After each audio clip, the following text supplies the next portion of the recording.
Miami Dolphins at the Cleveland Browns. Couple little lefties going at it here. Browns by 2.5 against the Dolphins. 2.5 for the Browns. Over under just 38.5 in this game. Couple soft tossing lefties. No, Gabriel's got good velocity. Yeah, I saw somebody. It was one of those kind of, everything is bad type tweets. They're like, well, yeah, sure, Dylan Gabriel is short, and they did the classic thing of, well, he's short, therefore he has a noodle for an arm.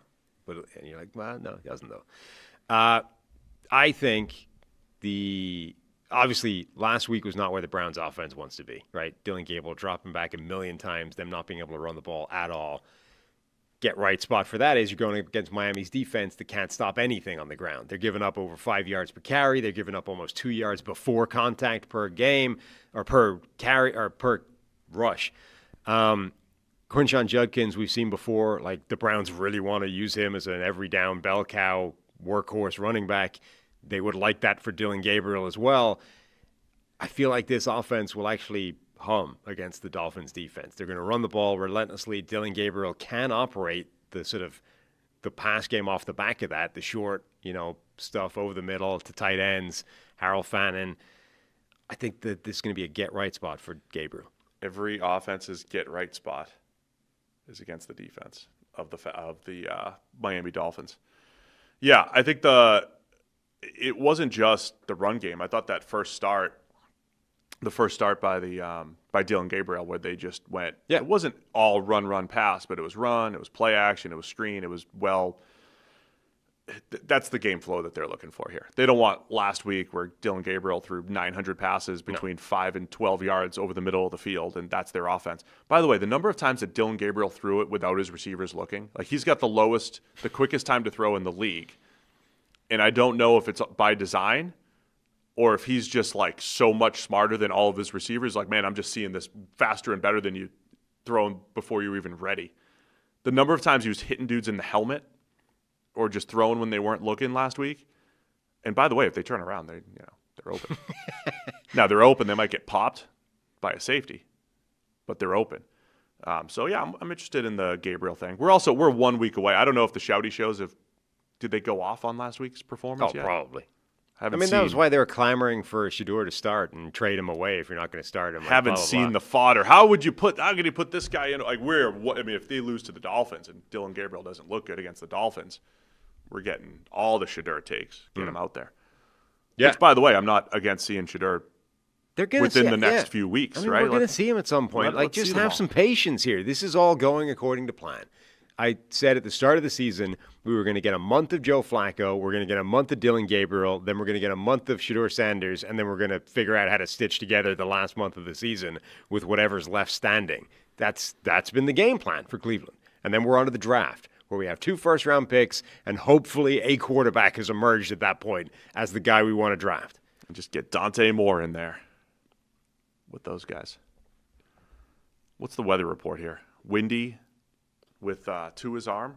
Never know. Tough throwing the ball in Cleveland. Write it off. As Oil Can Boyd said, throw it out. You never know what kind of weather you're going to get when you build a stadium on the ocean. That's what he said. When they got snowed out. Oil Can Boyd? Oil Can Boyd. What the Dennis hell Oil Can Boyd. Huh. Yeah. Mid-'80s Red Sox pitcher. Okay. He was famous in the 80s. Right. Had some off-field issues. Was a quirky dude. Good pitcher, though. Oil Can was quirky? Oil Can was quirky. So he was at his best in the 80s. He pitched against me in 05. Right. He made a comeback in 05 with the Brockton Rocks. Opening day starter for the Brockton Rocks. He gets out there throwing probably 82, all off-speed stuff, pitching backwards, all off-speed. Must have been 48 or something. Like he was old at that time. He was pretty good, though. He was in the league. Can-Am League. So Oil Can said, if you're in Cleveland and you get a stadium on the ocean, this is what you get. You get some crazy weather. Hey guys, real quick, only 40% of our viewers are actually subscribed, so let's change that. Hit that subscribe button, and now let's get back to the action. Tua has apologized for calling out the leadership in Miami. That's an interesting development. I hope that he called a players-only meeting to apologize. To apologize for the players-only meeting. And took attendance. And took attendance for accountability purposes. Bradley Chubb didn't show up. Maybe now we can just send out the minutes to the people that aren't showing up, you know? I'm going to call a players-only meeting to apologize, and if you didn't make it to the meeting, here's the substance of the meeting recorded for you handily in minute form, you know? Like, if the mountain won't come to Muhammad, or if Muhammad won't come to the mountain, move the mountain to the Muhammad, right? So if players aren't going to show up to my players-only meeting, I'll move the meeting to the players. I'll simply give them what we talked about. Here are the minutes of the players-only meeting for those that couldn't attend. He just steps in the locker room and is like, attention, please, while you're all here. Players-only meetings. Anyway. I mean, the vibes remain not good in Miami. So if they lose to Cleveland, if they get run over by the Browns, Dylan Gabriel has an efficient day, 212 yards passing, but 1 touchdown, no interceptions. They run for like $150, and the Dolphins just get steamrolled. I mean, it's at some point, something's got to change, right? Yeah. I mean, we're up against it. I think what I don't know is what the confidence level is on McDaniel in the building. Like, from outside, it looks rough, right? And I think his shtick generally plays badly when things aren't going well. So people are looking to throw his name on the hot seat and be like, McDaniels, it's just a matter of time before he's the next guy at the building. I kind of wonder, though, are they more wedded to him than that? Like, are they internally, do they still have confidence in McDaniel and be like, you know what, the problem is the quarterback who has no leadership and is calling out his teammates and stuff? Honestly, I said at the beginning of the year, I think it's more, the personnel issue is at least as big. Yeah. Oh, dude. It's a personnel issue. The GM should be under, I think, significantly more pressure than McDaniel. They went for it in 22. They're feeling the burden of going for it and not having draft picks the last 3 years. But then you also you have a good defensive line on paper. Like, you have a good paper defensive line, or at least on the edges, and you've got people underachieving. But it's a full issue there. Anyway, I'm actually interested in this game. I love the run game. Watching it, I want to see what happens. So the Dolphins have. So our friend Sam Hoppins states he's not even our friend. I just steal all of his graphics. The worst EPA, like adjusted EPA for run defense in the NFL, like by far. And you just watch it and like, why are the defensive tackles 12 yards downfield? It's bad. But this is what Dallas was last year. And then at some point it does get better, right? It does get a little bit better, or you can put 8 in the box, like you can get there. At what point is Miami just going to say enough is enough? Like, we're going to stop the run. And if this is the week where they can limit the Browns and then get into this game flow where Gabriel's dropping back 50 times, they have a chance to win. But I don't have faith in them stopping the run yet until they prove it. So, no. Let's make picks. Cleveland by 2.5 here. Oh, by the way, just the Cleveland defensive line against the Dolphins offensive line as well.